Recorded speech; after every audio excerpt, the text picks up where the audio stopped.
No, I'd like to see some good sense spring forth from the great state of Tennessee. See if we can get this thing done. You've got to sell me health. President Obama descends on Music City once again to tout his health care plan. Summer storms didn't keep supporters or protesters from getting a glimpse of the commander-in-chief. The president's visit was all about health care in Tennessee and around the country. The Affordable Care Act, of course, won a major victory last week when the Supreme Court sided with the controversial law. News Channel 5's Rebecca Schleicher shows us the president's visit and what it could mean for Tennesseans.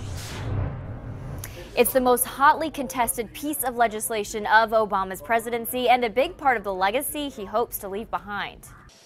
The Tennessee rain greeted President Obama when he touched down in Nashville Wednesday.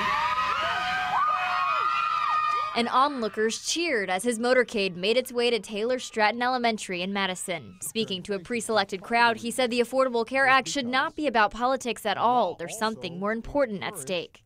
It's about families and loved ones and the struggle and the fear that comes about when you have a serious illness. The president touted the law's success, signing up 166,000 Tennesseans for health care who previously didn't have it. And the crowd turned the Q&A session to Insure Tennessee, the state's failed attempt to cover 280,000 people by expanding federal Medicaid subsidies. My hope is that on a bipartisan basis, in places like Tennessee, but all across the country, we can now focus on what have we learned, what's working, what's not working. It was a not-so-subtle push to get a red but healthcare-conscious state on board with the law's many local options. State Republicans didn't bite. They point out the uncertainty of future premium prices, which is currently under review. Well, the reality of it is Obamacare is a failed experiment. We don't want to encourage that. We want to make sure that as Republicans, we're coming up